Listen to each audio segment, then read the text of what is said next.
ఈ వీడియోలో మనము ఏ కార్ కొనాలి? ఏ కార్ కనే కంటే ఏ ఫ్యూయల్ కార్ కొనాలి అనేది తెలుసుకుందాము.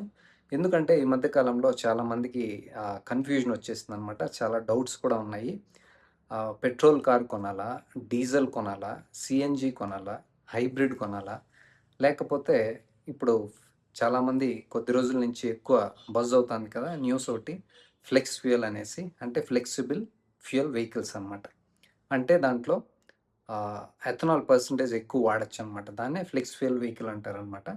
అది కొనాలనేసి చాలామంది కన్‌ఫ్యూజన్‌లో ఉన్నారు. దాని గురించే ఈ వీడియో. ఇప్పుడు మీరు మీ యూసేజ్‌ని తెలుసుకోండి ఫస్టు. మీరు ఎంత డిస్టెన్స్ యూనో ఎన్ని కిలోమీటర్లు వాడతారు అనేది తెలుసుకోండి ఫస్టు. అది క్లారిటీ ఉంటే మనము ఆహ్, డెసిషన్ తీసుకోవడానికి చాలా ఈజీగా ఉంటుందనమాట. ఇప్పుడు మీకు ఎక్కువ డిస్టెన్స్ తిరగము అంటే పెట్రోల్ చాలా బావుంటది. ఈ మధ్య కాలంలో మనకి పెట్రోల్‌లో 20% ఎథనాల్ మిక్స్ చేసి అమ్ముతున్నారు. So, that is okay. కానీ మీరు కొత్త కార్ తీసుకోండి. సెకండ్ హ్యాండ్ కన్నా కొత్త కార్ తీసుకుంటే చాలా బావుంటది. ఎందుకంటే ఇప్పుడు 2023 నుంచి వచ్చే కార్లన్నీ ఆహ్, ఈ20 కంపాటబుల్ కార్స్ అనమాట. అంటే 20% ఎథనాల్ దాంట్లో యూజ్ చేయొచ్చు. There is no problem. కాబట్టి మీరు ఆహ్, కొత్త కారు కొంటే there is no problem with ethanol. అది కూడా 20% ఎథనాల్‌తో ఏ సమస్య లేదు ప్రస్తుతానికి. కాకపోతే మీకు ఏంటంటే కాస్త పెర్ఫార్మెన్స్ టార్క్ పవర్ అనేది ఉంటుంది కదా! అది కాస్త తక్కువ అనిపించొచ్చు మీకు. అదే విధంగా మైలేజ్‌లో కూడా డ్రాప్ ఉంటుందనమాట. అంతకు మించి ఇంకేమి దాంట్లో ప్రాబ్లమ్స్ ఉండవు. కొత్త కార్‌లో. నెక్స్ట్ మీకు ఎక్కువ కిలోమీటర్లు తిరుగుతాము అంటే మీరు డీజిల్ తీసుకోండి. డీజిల్ ఏంటంటే చాలామందికి తెలిసే ఉంటుంది. ఇప్పటికి కూడా చాలామంది ఫ్యాన్స్ ఉన్నారు డీజిల్‌కి. ఎందుకంటే దాంట్లో టార్క్ అనేది చాలా బావుంటుందనమాట. మంచిగా టార్క్ ఉంటుంది. మీకు మైలేజ్ గూడా చాలా వస్తుందనమాట. పెట్రోల్ కన్నా ఎక్కువ మైలేజ్ వస్తది. కాబట్టి మీరు ఎక్కువ తిరిగేటుంటే ఎస్పెషల్లీ హైవేలో ఎక్కువ తిరిగేటుంటే గుర్తుపెట్టుకోండి. మీరు ఎక్కువ లాంగ్ డిస్టెన్సెస్ తీసుకెళ్ళేట్లుంటే డీజిల్ తీసుకోండి. అదర్‌వైజ్ పెట్రోల్ చాలా బావుంటుందనమాట. ఇంకొకటేంటంటే సీఎన్‌జీ గూడా మీకు మంచి మైలేజ్ వస్తది. కాకపోతే దాంట్లో కొన్ని మైనస్ పాయింట్స్ ఉన్నాయి. అదేంటంటే బూట్ స్పేస్ తగ్గుతది మీకు. కొన్ని బ్రాండ్స్ అయితే సింగిల్ సిలిండర్ ఇస్తారు. దాంట్లో అయితే బూట్ స్పేస్ ఏమీ ఉండదు. కొన్ని బ్రాండ్స్ అయితే డ్యూయల్ సిలిండర్స్ 2 సిలిండర్స్ ఇస్తారనమాట. దాంట్లో మీకు కొద్దిగా బూట్ స్పేస్ లభిస్తుంది. దట్ ఈస్ ఫైన్ ఒకటి. రెండోదేంటంటే మీరు దాన్ని ఫిల్ చేయాలనుకోండి సీఎన్‌జీని కాస్త టైం స్పెండ్ చేయాల్సొస్తది. ఎందుకంటే మీరు సీఎన్‌జీ స్టేషన్స్‌కెళ్ళినప్పుడు క్యూ ఉంటుంది కదా! అది కాస్త టైం పడుతుంది ట్యాంక్ ఫిల్ కావడానికి. కాస్త మీకు టైం అక్కడ స్పెండ్ చేయాల్సొస్తది.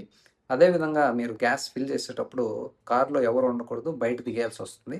అది కూడా చెక్ చేసుకోండి. కొన్ని స్టేషన్స్‌లో అయితే ఫ్యూయల్ కూడా సీఎన్‌జీ కూడా కొన్ని సమయాల్లో అవైలబిలిటీ ఉండదనమాట. ఇదే minus points. Otherwise that is very good.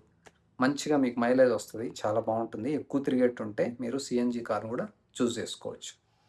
Next కొంతమందికేంటంటే నాకు డీజిల్ వద్దు. దాంట్లో కొన్ని సమస్యలున్నాయి.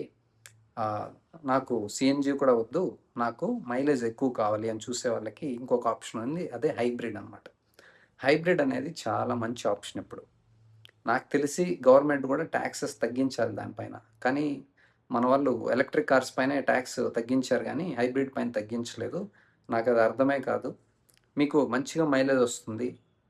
మీకు అదే విధంగా ఎక్స్‌పెన్సెస్ గూడా చాలా తక్కువుంటాయి. మీరు కార్ కొనేటప్పుడు కూడా మనకు కాస్త డబ్బు ఎక్కువ పే చేయాల్సొస్తుంది.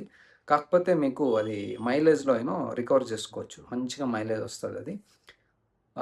ఇంకొకటేంటంటే ఎలక్ట్రిక్ కార్. ఎలక్ట్రిక్ కారు ఎవరు కొనాలి అంటే, మీరు తక్కువ డిస్టెన్స్‌లోనే కారు వాడేటుంటే, మీరు సిటీలోనే వాడేటుంటే, మీ ఆఫీస్‌కో, పిల్లల్ని స్కూల్ తీసుకెళ్ళడానికో, లేకపోతే డైలీ అవసరాలకి కారు వాడేటుంటే అది బెస్ట్ ఆప్షన్ అనమాట.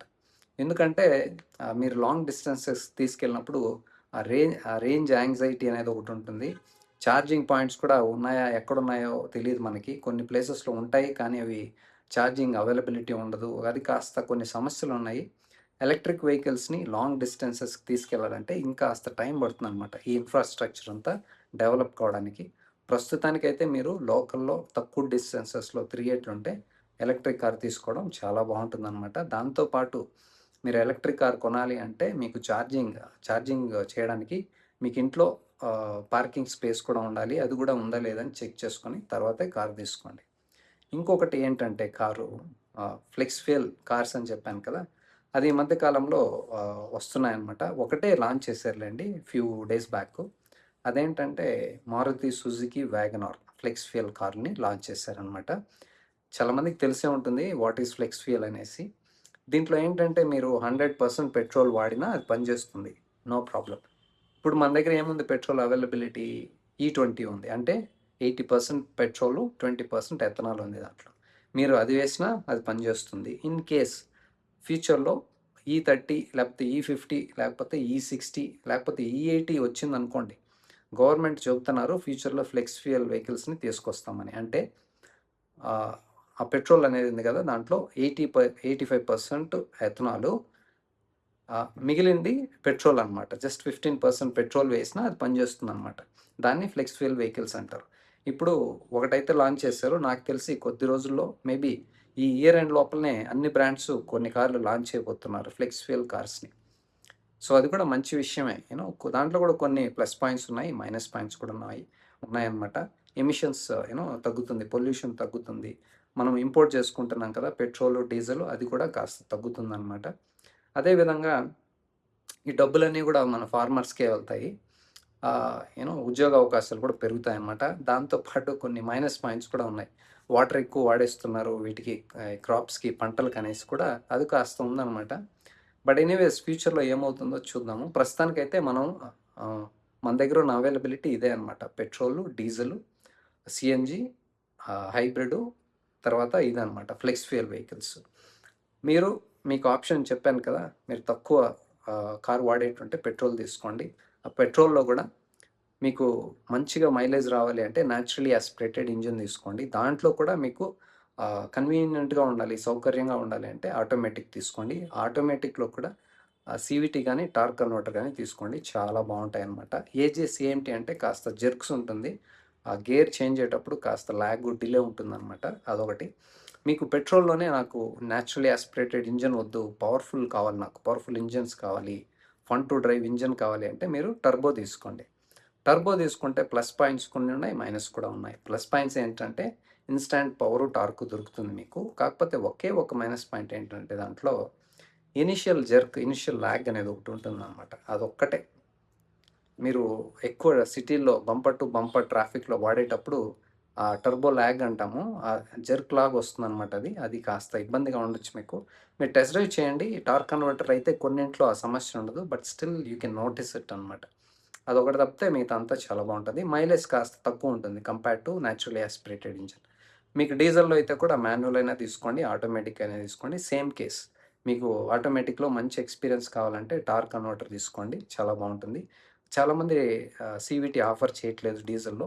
మీకు టార్క్ కన్వర్టర్ గానీ, డీసీటీ గానీ, అదేవిధంగా ఏఎంటీ, ఏజీఎస్ గానీ లభిస్తుందనమాట. మీకు ఇవి అవైలబుల్ ఉంటే మీరు టార్క్ కన్వర్టర్ చూజ్ చేసుకోండి ఫస్టు. అది లేకపోతే డీసీటీ తీసుకోండి. ఇంకా మనం హైబ్రిడ్‌లో గూడా చెప్పాల్సిన అవసరం లేదు కదా! మంచిగా మైలేజ్ వస్తాయి మీకు.